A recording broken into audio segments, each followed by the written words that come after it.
3 اختصارات هيفيدوك جدًا لو أنت بتشتغل على برنامج الفوتوشوب أو الإليستريتور وبتعدل على نصوص كتير، وعايز أقول لك إن ال3 أفيد من بعض، يعني مش هاقول لك الأخير أفيد واحد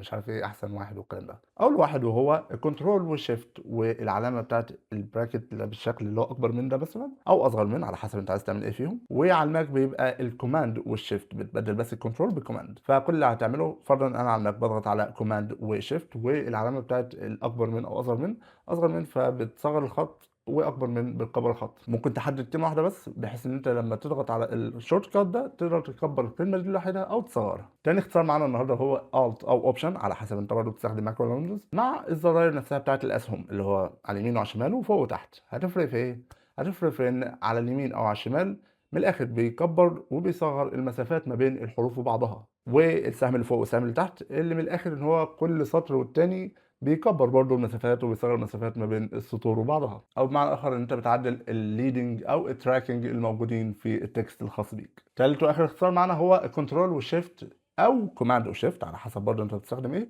هتزوّد عليهم حاجة من ال3 حروف دول، الC أو الR أو الL. هتفرق في إيه؟ command وshift وC على سبيل المثال بيخلّي لك الtext center aligned يعني هو بيبقى متسنتر على النُص، لو عملناه كوماند وشيفت وال هيتسنتر على الشمال وده بيبقى للتكست الانجليزي اللي هو بيبقى left aligned. لو انت عاوز يبقى right aligned لو هو مثلا تكست عربي كل اللي هتعمله ان انت بتبقى برضه هتعمل كوماند وشيفت وار. اتمنى الاختصارات دي تكون مفيده ليكم وتوفر عليكم وقت كبير، وفي نفس الوقت لو في حد في المجال محتاج ان هو يسمع الخطوات دي او محتاج ان هو يسمع النصايح دي والاختصارات دي هتفيده، ما تنسوش ان انتوا تبعتوا الفيديو ده، ولو عجبكم الفيديو ما تنسوش انكم تعملوا لايك وشير